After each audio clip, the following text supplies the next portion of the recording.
On February 28th, the U.S. and Israel mobilized a massive airstrike on Iran, deploying hundreds of planes from around the region for a highly targeted daylight ambush.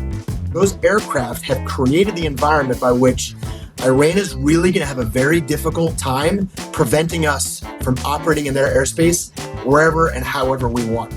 In this episode, we speak to a Top Gun instructor about what it's like participating in a mission on this scale and how the U.S. military prepares their world-class pilots for combat.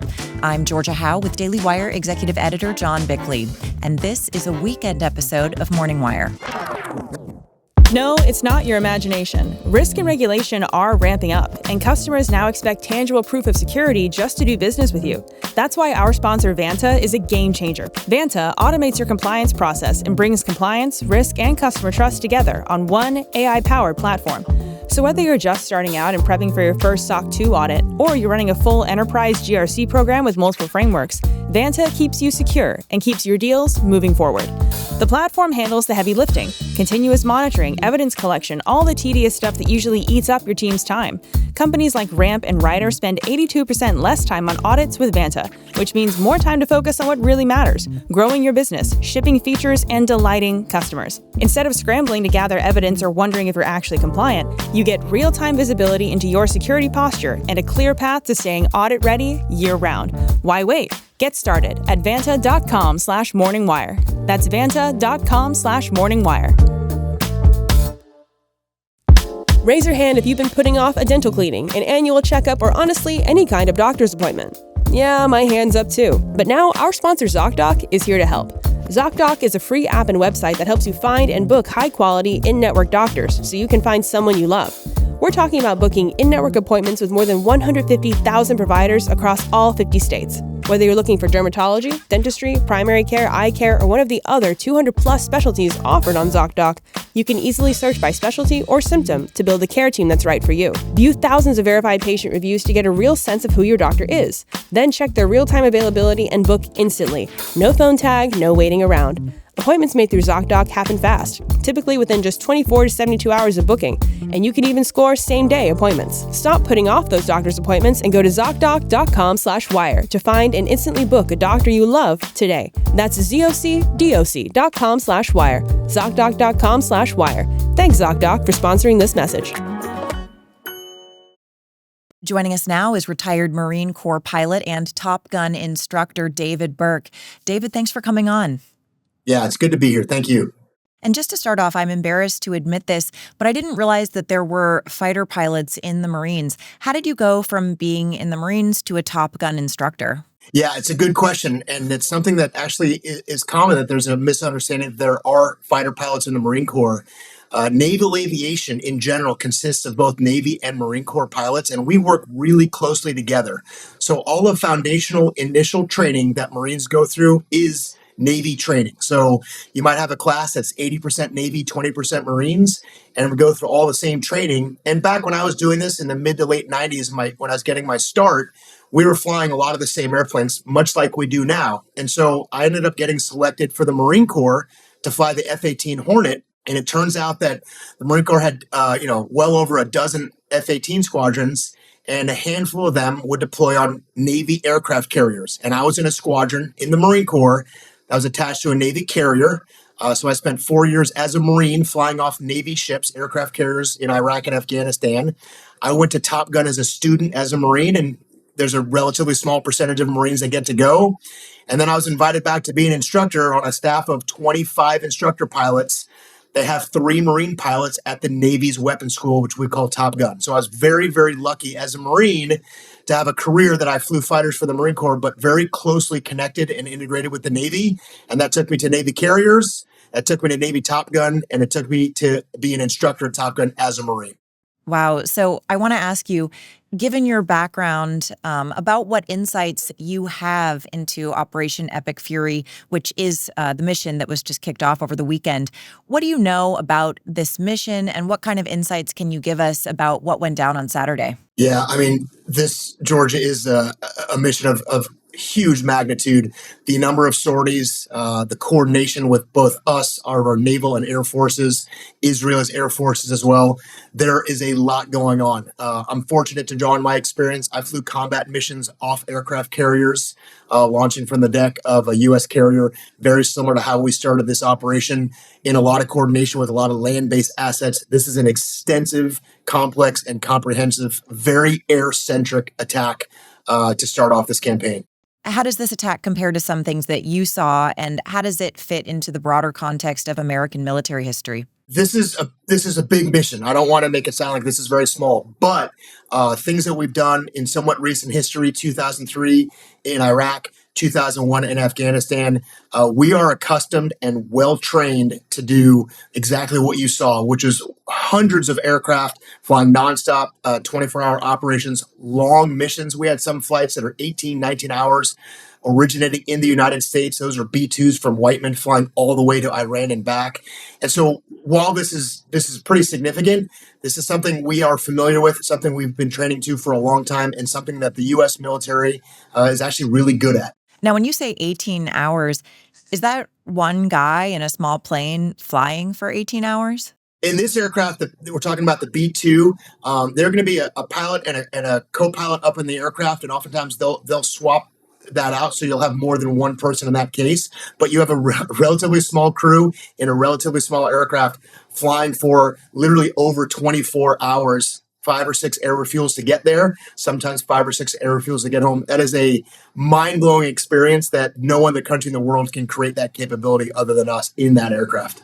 Now, we're still learning about what happened last week, but one pretty amazing story is the pilots that were shot down in Kuwait that somehow survived. What do we know about that incident? Yeah, obviously, I think the most dramatic and the most challenging one we've seen so far is the friendly fire incident where we lost 3 F-15s. And there's video of those aircraft plummeting to the ground. And anytime you lose an aircraft in combat, that is it is a significant event. First, I think it's amazing, and we're very thankful, and I thank God that all 6 air crew walked away from that and they're okay. But when you have an incident, a friendly fire incident, I think that is sometimes, unfortunately, the best revelation of just how complex and how demanding air combat can be, and how very, very small errors can lead to huge catastrophic events when you're talking about aircraft. And losing 3 F-15s was really an unfortunate thing. Again, I'm really glad they're all okay, but that was a really, really tough thing to see, because I know how often those blue-on-blue incidents, the potential for that is very high. We avoid them, but not always. How did those pilots survive that? I mean, just based on their training, what do they do in that situation? Yeah. Can you walk us through what that's actually like? Yeah, and I say this, kind of a double-edged sword. On one sense, it's really good. We have unbelievably good training to prepare air crew for the advent of having to leave an aircraft, having to eject out of an aircraft, and that training is excellent. The other side of that is obviously it's something we don't ever want to have to do. But my estimate would be is when the incident happened and all 3 of those aircraft were hit and the aircraft were no longer flyable, their training kicked in. They did exactly what they were supposed to do. The video is dramatic, not just them parachuting out of the aircraft, but them interacting with on the ground with the local Kuwaiti populace. And those air crew, exactly the way they're trained, did exactly what we've all prepared for. Like I said, it's a double-edged sword, but they executed flawlessly once that thing happened. So how much time do they have from the time they realize they've been struck to making that decision, I presume, to shoot themselves out of their seats? I mean, is that seconds? Yeah, Georgia, that's a great question. And it is seconds.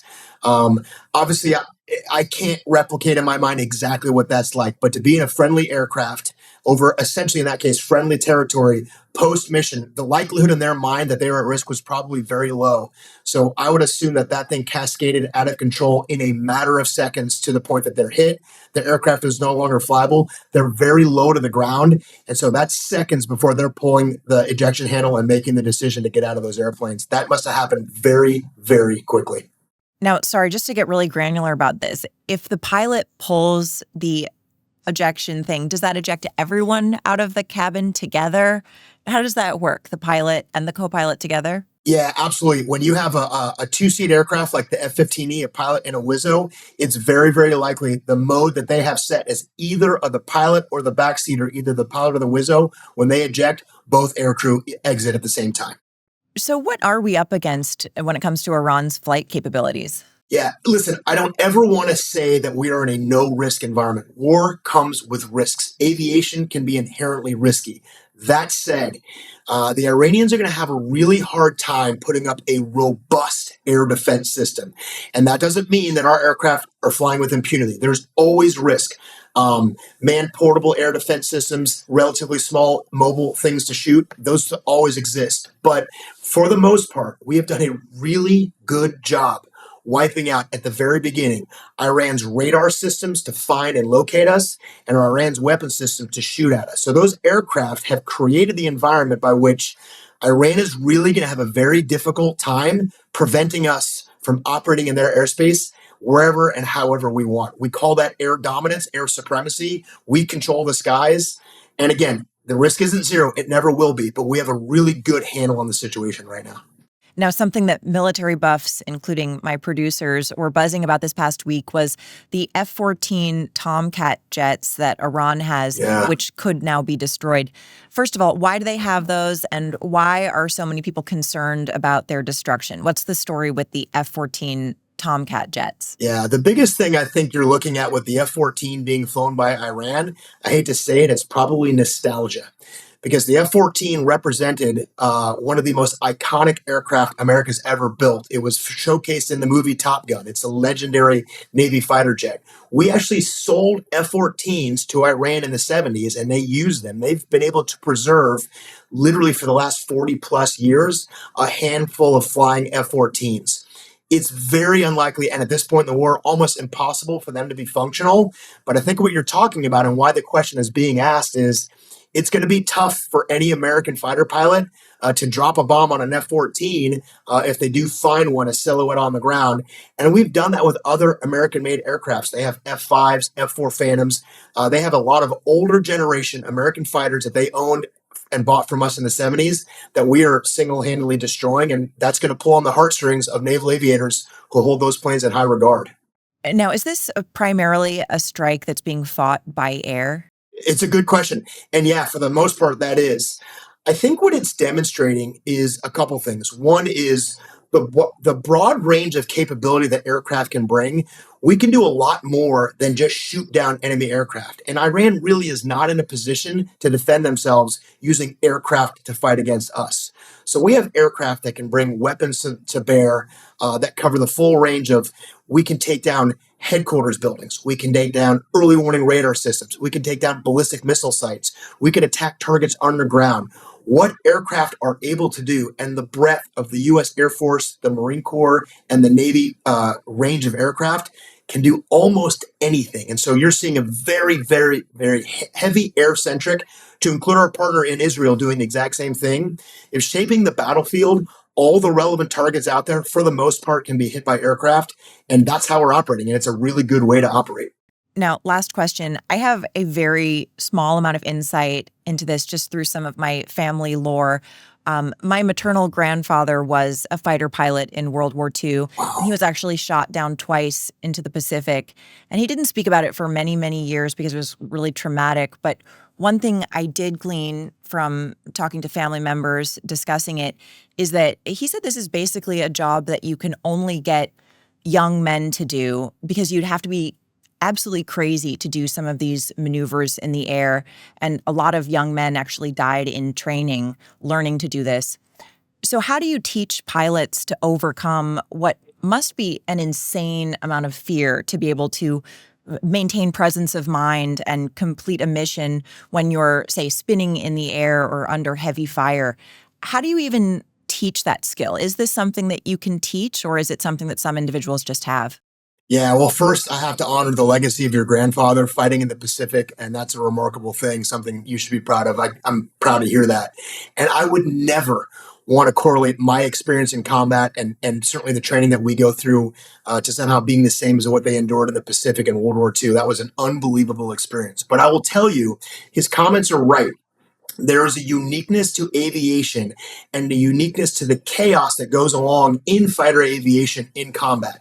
But it also speaks to the capability of, I think, two things. One is We have men and women absolutely willing to do that. I wouldn't say that they're fearless, but they're absolutely willing to put their fear aside and put themselves in these incredibly chaotic, dangerous, life-risking environments and do it happily.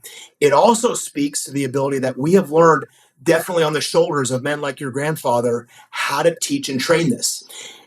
And listen, I don't want to be arrogant. I don't want to make it sound like nobody can do this. This is something many people can do, but not everyone can do this. The training program is hard. It is very dynamic.